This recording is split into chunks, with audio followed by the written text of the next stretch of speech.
ये कहानी है राजस्थान की, जहां नंदिनी की शादी कुंवर वीर प्रताप के साथ हो जाती है। शादी के बाद सब कुछ अच्छा चल रहा था। नंदिनी एक गरीब घर से थी और उसे घर गृहस्थी संभालना खूब अच्छे से आता था। परिवार में उसकी सास कल्याणी देवी और छोटा देवर देव रहा करता था। देव महज 8 साल का था तब नंदिनी शादी करके आई थी और देव को नंदिनी से बहुत लगाव था। वो अपनी भाभी को भाभी नहीं बल्कि नाम से बुलाया करता था। ऐसे ही एक सुबह देव नंदिनी को आवाज देता है। अरे नंदिनी, कहाँ मर गई तू? मैंने तुझे कब से नहीं देखा। जल्दी आना नंदिनी, और मुझे भूख भी लगी है, खाऊंगा तो तेरे हाथ से ही। तभी वहाँ नंदिनी आती है और कहती है, अरे बाबा आ गई, बस आपके लिए मैगी बना रही थी। सुबह से काम में लगी हुई थी, इसीलिए आपने मुझे नहीं देखा होगा। और चलो मैं आपको भी खिला देती हूँ, आप उसके बाद ना मुझे बहुत सारा काम करना है। अरे नंदिनी, तुम कितना सारा काम करती हो। कभी खाना बनाती हो, कभी बर्तन धोती हो, कभी झाड़ू लगाती हो, कभी पोछा लगाती हो। आराम कब करोगी तुम? अरे मैं आपको खाना खिला दूँ, उसके बाद थोड़ा सा आराम कर लूंगी। आप बिल्कुल चिंता मत करो मेरी। कैसे चिंता ना करूं मैं? तुझे पता तो है मैं तुझसे कितना प्यार करता हूँ। अच्छा बाबा ठीक है, मैं आराम कर लूंगी। अभी ये मैगी तो खा लो, ठंडी हो जाएगी तो बिल्कुल अच्छी नहीं लगेगी। तभी वहाँ पर नंदिनी की सास कल्याणी आती है और कल्याणी कहती है, अरे बेटा, ये तेरी भाभी है, कम से कम इसे भाभी कहकर बुलाया कर। नाम लेता है तू अभी से इसका, और आसपास के लोग कहते हैं कि हमने तुझे कोई संस्कार ही नहीं सिखाया। अरे ये भाभी है और भाभी का नाम नहीं लेते। जो उम्र में हमसे बड़ा होता है ना बेटा, उनका नाम नहीं लेते, इसीलिए इसको भाभी माँ या फिर भाभी कहकर बुलाया कर। ये मेरी भाभी नहीं है, ये तो मेरी बिंदनी है, बिंदनी। नंदिनी मेरा बहुत ख्याल रखती है और मुझे नंदिनी बहुत अच्छी लगती है। जब नंदिनी घर पर नहीं होती है या फिर मैं स्कूल चला जाता हूँ, तब मुझे नंदिनी की बहुत याद आती है। मैं बड़ा हो जाऊंगा ना, तब नंदिनी से शादी करूंगा। ख्याल तो आप भी मेरा बहुत रखते हो देवर जी, और वैसे भी मेरी तो शादी हो चुकी है। जब तक आप मुझसे शादी के लिए तैयार होगे तब तक तो मैं आपसे काफी ज्यादा बड़ी हो जाऊंगी। मुझे तो बस मेरी नंदिनी ही चाहिए और कोई नहीं चाहिए मुझे। सच में बड़ा ही नादान बच्चा है तू। खैर, बच्चों को कोई कितना ही समझा सकता है तो बच्चा, बोलेगा तो बच्चा बुद्धि वाली बात ही ना। छोड़ ये सब। नंदिनी मेरे साथ ऊपर चल, अचार सूखने के लिए रखे थे, उनको डब्बे में भर के रखना है। अच्छा जी ठीक है, मैं आती हूँ अभी। नंदिनी का पति वीर प्रताप परिवार से बहुत ही ज्यादा लड़ाकू किस्म का व्यक्ति था। वो आए दिन किसी न किसी से लड़ाई झगड़ा किया ही करता था। ऐसे ही एक दिन वीर प्रताप लड़ाई झगड़ा करके रात को घर आता है। उसके शरीर पर बहुत सारी चोटें लगी हुई थी और वो चोट देखकर नंदिनी उससे कहती है, ये सब क्या है? शरीर पर इतनी सारी चोट के निशान और इतना सारा खून निकल रहा है। आपसे कितनी बार कहा है मैंने, लड़ाई झगड़ा करना बंद कर दो। इन सब में क्या रखा है? अगर आपको कुछ हो गया तो मैं क्या करूँगी? मेरा नाम वीर प्रताप ठाकुर है ना, किसी के आगे नहीं झुकता। जो मुझसे बहस करेगा उसको मैं ऐसी तरह से मारूंगा, और चाहे बदले में मेरी जान ही क्यों न चली जाए। कम से कम अपने बारे में नहीं तो माँ जी और अपने छोटे भाई और मेरे बारे में तो सोच लिया करो। इन सारी चीजों में कुछ भी नहीं रखा। जिंदगी बहुत कीमती है, इसे संभाल कर रखो, क्योंकि आपको कुछ हो गया तो हम लोग क्या करेंगे? घर के बड़े तो आप हो। देख, तुझे मुझे ज्यादा समझाने की जरूरत नहीं है। फिलहाल मेरा दिमाग बहुत खराब है, मुझे सोने दे। ऐसे ही कुछ दिन बीत जाते हैं। नंदिनी के मन में अब वीर प्रताप के लिए डर सा समा जाता है। वीर प्रताप ज्यादातर समय घर से बाहर ही रहा करता था। जब वीर प्रताप घर आता था तब भी नंदिनी को सुकून मिलता था। ऐसे ही एक रात वीर प्रताप घर नहीं आता। ये देखकर नंदिनी को बहुत ज्यादा घबराहट महसूस होती है और वह इस बारे में अपनी सास को बताती है। माँ जी, वो अभी तक घर वापस नहीं आया। रात के करीबन 3 बज गए, वरना नॉर्मली तो वो घर पर आ जाते थे। मुझे तो बहुत ज्यादा घबराहट हो रही है। बहू, तू बिल्कुल भी चिंता मत कर, आ जाएगा वो। दोनों सास बहू एक दूसरे को दिलासा देती हैं। ऐसे ही 2 दिन निकल जाते हैं, लेकिन अभी तक वीर प्रताप का कोई पता नहीं था। इसी तरह से नंदिनी पुलिस में जाकर प्रताप की गुमशुदा होने की रिपोर्ट लिखवाती है। पुलिस अपनी छानबीन करना शुरू कर देती है और कुछ दिन बाद पता चलता है कि प्रताप का मर्डर हो गया है। ये खबर सुनकर दोनों सास बहू के सर पर दुखों का पहाड़ टूट जाता है। यूं ही 6 महीने गुजर जाते हैं। अब नंदिनी के माँ बाप अब नंदिनी की दूसरी शादी करवाने के लिए उसकी सास से बात करते हैं।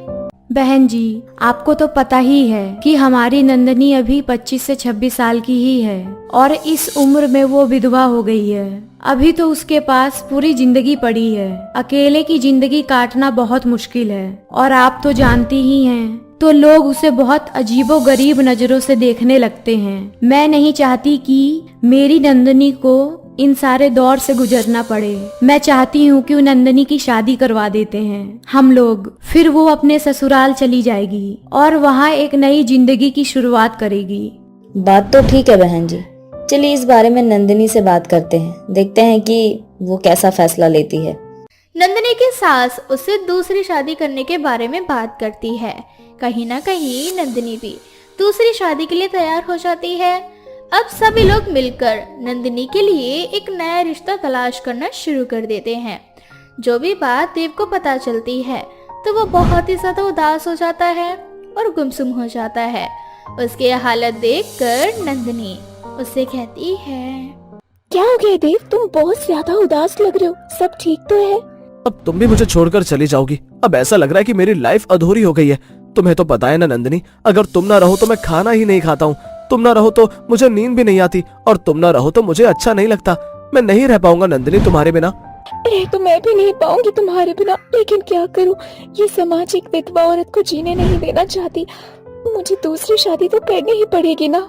तो मुझसे कर लो ना शादी। जब मैं बड़ा हो जाऊंगा, मैं पैसे कमाने लगूंगा, तो मैं तुम्हारा ख्याल रखूंगा। फिलहाल जब तक मैं छोटा हूँ तब तक तुम मेरा ख्याल रखो।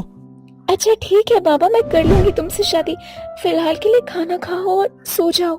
नंदिनी की सास उसकी सारी बातें सुन रही थी और एक दिन नंदिनी की सास उससे कहती है, बेटा नंदिनी, मैं जानती हूँ कि अब जो मैं बोलने वाली हूँ शायद वो सुनकर तुझे अच्छा ना लगे। सच बताऊं बेटा, तो तू भी मेरे घर की सदस्य है और तेरे बिना ना मेरा भी मन नहीं लगेगा।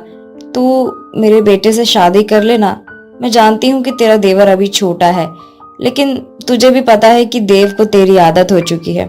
वो तेरे बिना नहीं रह पाएगा। वो तुझसे बहुत प्यार करता है और मैं जानती हूँ कि ये सारी चीज स्वीकार करने में तुझे थोड़ा सा समय लगेगा, लेकिन मेरी बात तू मान ले और देव से शादी कर ले। नंदिनी घर की परिस्थितियों को देखते हुए शादी करने के लिए हाँ कर देती है और उसका खूब ख्याल रखती है। आसपास के सभी लोग उसका बहुत मजाक बनाते हैं। ये सब कहते हैं कि दुल्हन बड़ी और दूल्हा बच्चा, लेकिन नंदिनी को इससे कोई फर्क नहीं पड़ता। वो अपने घर गृहस्थी में अपने परिवार के साथ हंसी खुशी अपने जीवन में आगे बढ़ती है। सभी गांव वाले अपने अपने घरों में आराम से सो रहे होते हैं। रात में एक चुड़ैल हवा में उड़ती हुई गांव के अंदर आती है और जोर जोर से हंसने लगती है। चुड़ैल के हंसने की आवाज सुनकर सभी गांव वाले अपने अपने घर की खिड़कियों से झांकने लगते हैं और वो देखते हैं कि एक चुड़ैल गांव में आकर खाना बना रही है। ये देखकर पुष्पा नाम की एक औरत अपने पति शंभू से कहती है, शंभू, ये हमारे गांव में चुड़ैल कहाँ से आ गई और ये इतनी रात को गांव के अंदर इतना सारा खाना क्यों बना रही है? पता नहीं पुष्पा, मुझे तो कुछ समझ ही नहीं आ रहा। शंभू, हम शहर में ही ठीक थे। हम बेकार में ही इन गर्मियों की छुट्टियों में गांव में माँ और पापा से मिलने के लिए आ गए। पर पुष्पा, इस साल गांव में आना भी तो जरूरी था। कितने साल हो चुके हैं माँ और पापा से मिले हुए, और वैसे भी मुझे थोड़ी ना पता था कि इस गांव में किसी चुड़ैल का साया आ चुका है। वे दोनों आपस में बात कर ही रहे होते हैं कि तभी पुष्पा की सास आशा वहाँ पर आ जाती है और घर की खिड़कियों को बंद करके उन दोनों से बोलती है, अरे मेरे बच्चों, ये तुम दोनों क्या कर रहे हो? इतने सालों बाद तुम दोनों मुझसे यहाँ मिलने आए हो और तुम हो कि इतनी रात को उस चुड़ैल को देख रहे हो। जानते हो ना, गांव के बाहर चुड़ैल आई हुई है। अगर उसने तुम दोनों को देख लिया तो मुझे डर है कि तुम दोनों को कहीं मार ही न डाले। माँ जी, आज से पहले तो हमारे गांव में कभी कोई चुड़ैल नहीं थी, फिर ये चुड़ैल कहाँ से आ गई? और अगर गांव में किसी चुड़ैल का साया था तो आपने हमें पहले क्यों नहीं बताया? पर बहू, मुझे और गांव वालों को नहीं पता था कि ये चुड़ैल कहाँ से आई। आज से पहले हम गांव वालों ने इस चुड़ैल को कभी नहीं देखा। ये आज पहली बार इस गांव में आई है। अब पता नहीं ये चुड़ैल क्या करेगी।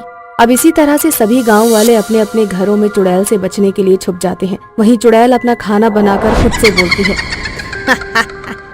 मेरा लंगर तैयार हो गया। अब मुझे बस इन सभी गांव वालों को बाहर बुलाना होगा ताकि ये सब आकर मेरा लंगर खाएं। और अगर किसी ने मेरा लंगर नहीं खाया तो वो जान से जाएगा। इतना बोलकर चुड़ैल हवा में उड़ने लगती है और एक एक करके सभी घरों का दरवाजा खटखटाती है, परंतु कोई भी अपना दरवाजा नहीं खोलता।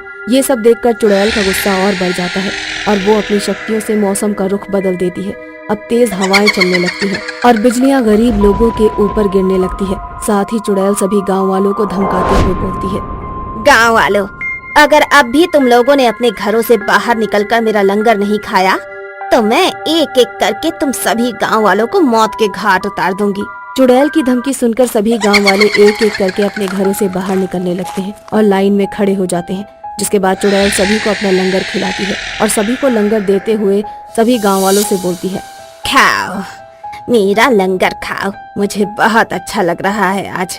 अब तुम में से कुछ लोग मर जाएंगे और फिर मैं उनकी लाशों को अपने साथ ले जाऊंगी। और एक बात याद रखना, मैं कल फिर इसी वक्त आऊंगी और इस बार मुझे तुम लोगों को बुलाना ना पड़े।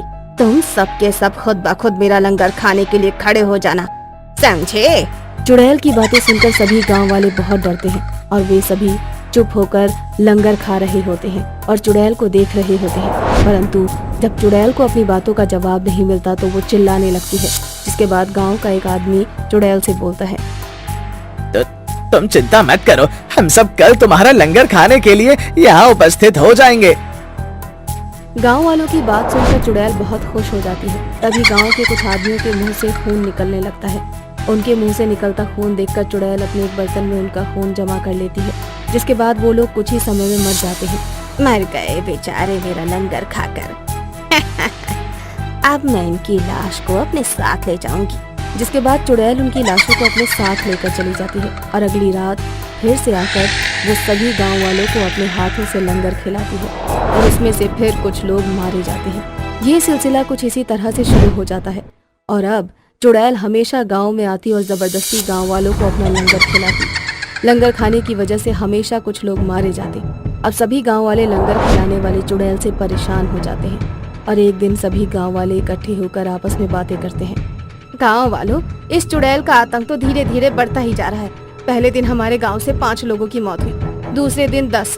धीरे धीरे मौत का सिलसिला यूं ही बढ़ता रहेगा और वो चुड़ैल हर रात आती है और जबरदस्ती हमें अपना लंगर खिलाती है। आखिर कब तक हम उस चुड़ैल का जुल्म सहेंगे? अब हम सबको चुड़ैल का सामना करना होगा। तुम बिल्कुल सही कह रही हो पुष्पा बहन।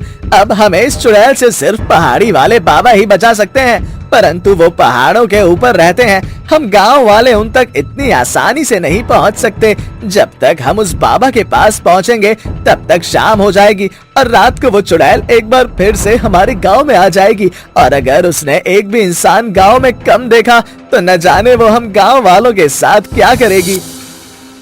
मेरे पास एक प्लान है। अगर हम गांव वाले इस चुड़ैल के जाने के साथ ही पहाड़ी वाले बाबा के पास जाएं, तो हम अगली रात जब चुड़ैल आएगी तो उससे पहले अपने पहाड़ी वाले बाबा को ला सकते हैं। हमें एक बार प्रयास तो करना ही चाहिए।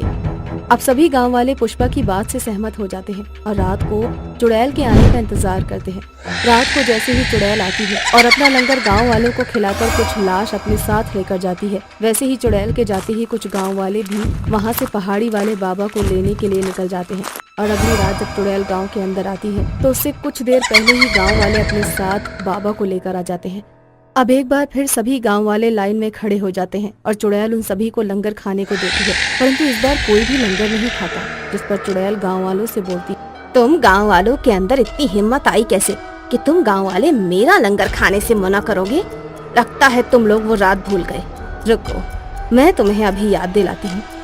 इतना बोलकर चुड़ैल अपनी आंखों की शक्तियों से एक व्यक्ति को हवा में उड़ा देती है और उसे करंट देने लगती है। तभी पहाड़ी वाले बाबा सामने आ जाते हैं और चुड़ैल के ऊपर भभूत फेंक देते हैं, जिस वजह से चुड़ैल कमजोर पड़ जाती है और बाबा चुड़ैल से बोलते हैं, मेरे होते हुए तो इन गांव वालों का कुछ नहीं बिगाड़ सकती चुड़ैल। मुझे सब पता चल चुका है। मैंने अपनी शक्तियों से पता कर लिया है कि जब तू जीवित थी तब क्या करती थी और मरने के बाद तू इन गांव वालों को लंगर खिलाकर उनकी लाशों का क्या करती है। गांव वालों, जब ये चुड़ैल जिंदा थी तब भी ये लंगर में जहर डालकर लोगों को मारा करती थी, और उनकी लाश लेकर उनके अंगों को बेच दिया करती थी। पर एक बार ये पकड़ी गई और पुलिस से बचने के लिए जब ये भागी तो इसका एनकाउंटर हो गया और अब ये चुड़ैल बनकर अपने आदमियों के लिए वही काम कर रही है जो ये पहले किया करती थी। इतना बोलकर बाबा कुछ मंत्र पढ़ते हैं और उस चुड़ैल के ऊपर पवित्र गंगा जल डाल देते हैं, जिस वजह से वो चुड़ैल हमेशा के लिए नष्ट हो जाती है और सभी गांव वालों को लंगर खिलाने वाली चुड़ैल से मुक्ति मिल जाती है। आजमगढ़ नाम के एक छोटे से गांव में भोला नाम का एक व्यक्ति शराब पीते हुए जंगल के रास्ते से अपने घर जा रहा होता है कि तभी उसे किसी के हंसने की आवाज सुनाई देती है। चुड़ैल की आवाज सुनकर भोला वहीं रुक जाता है और डरते हुए बोलता है, कौन है ये? कौन हंस रहा है? भोला के इतना बोलते ही एक हाथ उसकी ओर बढ़ता है, उसके सर पर उसे चांटा मारने लगता है। भोला के हाथ से उसकी शराब की बोतल नीचे गिर जाती है और भोला बोलता है, अरे भाई, कौन है जो मुझे इस तरह से छुप छुप कर मार रहा है? देखो, तुम जो भी हो मेरे सामने आ जाओ, वरना अच्छा नहीं होगा। मैं बता रहा हूँ, अगर मुझे पता चल गया कि तुम कौन हो तो मैं तुम्हें छोड़ूंगा नहीं। भोला के इतना बोलते ही चुड़ैल उसके सामने आ जाती है। अपने सामने चुड़ैल को देख भोला के होश उड़ जाते हैं। वो डरते हुए चुड़ैल से बोलता है, अरे बाप रे बाप, चुड़ैल! इतना बोलकर भोला वहाँ से भागने लगता है कि तभी चुड़ैल उसके पैर पकड़ लेती है और भोला नीचे गिर जाता है। अरे चुड़ैल, मुझे छोड़ दे, मैंने तेरा क्या बिगाड़ा है? मुझे जाने दे। तूने मेरा कुछ नहीं बिगाड़ा, पर तू अपनी बेटी से जरा भी प्यार नहीं करता और इसीलिए मैं तुझे यहाँ इसी बात की सजा देने आई हूँ।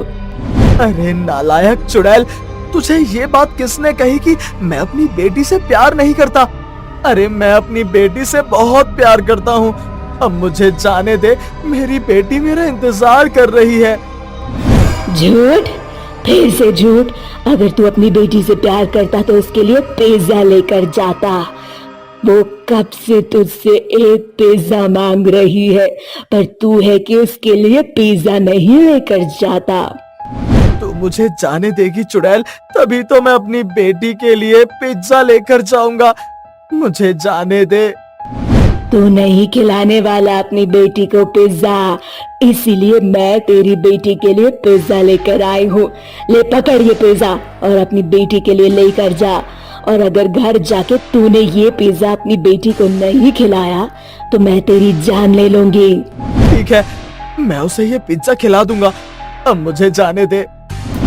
पिज्जा खिलाना ही नहीं बल्कि तुझे उसके लिए पिज्जा मशीन भी ला कर देनी होगी, ताकि तेरी बेटी अपना पिज्जा बनाने का सपना पूरा कर सके। ठीक है पिज्जा वाली चुड़ैल, मैं वो सब करूंगा जो तुम मुझसे बोलोगी। बस अब तुम मुझे जाने दो। इतना बोलकर भोला आंख बंद करके उससे अपनी जान की भीख मांगने लगता है। कुछ देर बाद जब भोला अपनी आंखों को खोलता है तो वो देखता है कि चुड़ैल वहाँ से जा चुकी है और उसके पास कुछ पिज्जा रखे हुए हैं। अब भोला उस पिज्जा को अपने घर ले जाता है और अपनी बेटी को दे देता है। पिज्जा देखकर उसकी बेटी काया बहुत खुश होती है और बोलती है, पापा, आप मेरे लिए ये पिज्जा लेकर आए हो। आप बहुत अच्छे हो। अब मैं इस पिज्जा को खाकर इसका टेस्ट पता करूंगी और अपना खुद का पिज्जा का कारोबार शुरू करूंगी। पापा, आप मेरी मदद करोगे ना इस कारोबार को शुरू करने में? देख, मुझे नहीं आता ये पिज्जा बनाना, और ना ही मैं इसमें तेरी कोई मदद करूंगा। उस चुड़ैल के कहने पर मैं तेरे लिए उससे ये पिज्जा लेकर आया, और उसी चुड़ैल की वजह से मैं तुझे पिज्जा बनाने वाली मशीन भी लाकर दे दूंगा। पर मैं तेरे साथ बैठकर ये पिज्जा नहीं बनाने वाला, समझी? अब भाग यहाँ से। पापा, पिज्जा मत बनाना। पिज्जा बनाने का काम तो मैं और माँ कर लेंगे। आप बस इन पिज्जा को हमारे कस्टमर्स तक पहुँचा देना ना। क्या बोला तूने? तू और तेरी माँ ये पिज्जा बनाओगे? अरे तू भूल गई है क्या कि तेरी माँ मर चुकी है और उसकी मौत की जिम्मेदार कोई और नहीं बल्कि तू है। तेरी वजह से तेरी माँ की जान गई है। भोला काया को भला बुरा बोल ही रहा होता है कि तभी वो चुड़ैल पिज्जा का सामान लेकर उसके सामने आ जाती है। अपने सामने एक बार फिर से उसी चुड़ैल को देखकर भोला की बोलती बंद हो जाती है और चुड़ैल भोला से बोलती है, लगता है तुझे अपनी जान प्यारी नहीं है। समझाया था ना मैंने तुझे, पर लगता है तुझे मेरी बात समझ नहीं आई। मुझे माफ कर दो, मुझसे गलती हो गई। मैं अभी पिज्जा बनाने वाली मशीन लेकर आता हूँ, मुझे जाने दो, अब से ऐसा नहीं होगा। इतना बोलकर भोला वहाँ से भाग जाता है और माइक्रोवेव लेकर आता है। अब काया अकेले बैठकर YouTube की मदद से पिज्जा बनाने लगती है कि तभी उसका हाथ जल जाता है। वो रोने लगती है। उसके रोने की आवाज सुनकर भोला को गुस्सा आता है। वो काया को मारने लगता है कि तभी वो चुड़ैल वहाँ आ जाती है और भोला को हवा में लटकाकर उससे बोलती है, तुम लातों के भूत बातों से नहीं मानने वाले है ना। मैंने तुझे कितना समझाया पर तू नहीं माना। बेटा अब तू चिंता मत कर, अब तेरे पिज्जा की डिलीवरी भी मैं ही करूंगी, क्योंकि आज तेरा बाप मेरे हाथों से जिंदा नहीं बचेगा। इतना बोलकर चुड़ैल भोला का गला दबाने ही लगती है कि तभी काया चुड़ैल से बोलती है, नहीं माँ, पापा को मत मारो। मेरी इस पिज्जा की जिद की वजह से मैं तुम्हें पहले ही खो चुकी हूँ। अब पापा को नहीं खोना चाहती। प्लीज माँ, पापा को छोड़ दो, नहीं तो तुम्हारी काया अनाथ हो जाएगी। काया के मुंह से चुड़ैल के लिए माँ शब्द सुनकर भोला को पता चलता है कि वो चुड़ैल कोई और नहीं बल्कि उसकी बीवी है। जिसके बाद भोला चुड़ैल से बोलता है, काया की माँ, मुझे माफ कर दे। तूने मरने के बाद भी काया की जिद पूरी करी और मुझे मेरे हाथों से पिज्जा खिलवाया और आज उसका सपना पूरा करने में लगी है, और मैं जिंदा होने के बाद भी कुछ नहीं कर रहा। अपने शराबी पति को माफ कर दे। अगर तुम्हें अपनी गलतियों का सच में एहसास हो चुका है तो तुम हमारी बेटी के सपनों को पूरा करोगे। नहीं माँ, अब मुझे कोई पिज्जा का कारोबार नहीं करना। आज मेरी वजह से आपकी जान चली गई। ना मैं उस दिन पिज्जा की जिद करती, ना ही आप मेरे लिए पिज्जा लेने जाती, ना ही आपका एक्सीडेंट होता और ना ही आप मुझे और पापा को छोड़कर जाती। ये सब कुछ इस पिज्जा की वजह से ही हुआ है। आज इसी पिज्जा की वजह से आप तो एक चुड़ैल बन गई है माँ। नहीं बेटा, ये सब कुछ तेरी वजह से नहीं बल्कि मेरी वजह से हुआ है। अगर मैं अपने पैसे शराब पर न खर्च करके उसे दिन रात तेरी माँ के इलाज में लगा देता तो तेरे लिए पिज्जा लेकर आ जाता, तो आज हमारा खुशहाल परिवार होता। पर बेटा, मैंने जो गलती पहले कर दी है मैं उसे दोबारा नहीं दोहराऊंगा। जिसके बाद भोला अपनी बीवी और बच्चों की पिज्जा बनाने में मदद करता है। अब चुड़ैल और काया पिज्जा बनाते हैं और भोला उसे अपने ग्राहकों तक पहुंचाता है। इसी तरह से काया का पिज्जा का कारोबार चल पड़ता है। जिसके बाद उस चुड़ैल की आत्मा को शांति मिल जाती है और वो हमेशा के लिए अपने पति और बेटे की जिंदगी से चली जाती है। और अब काया अपने पिता के साथ अपने पिज्जा का कारोबार संभालने लगती है।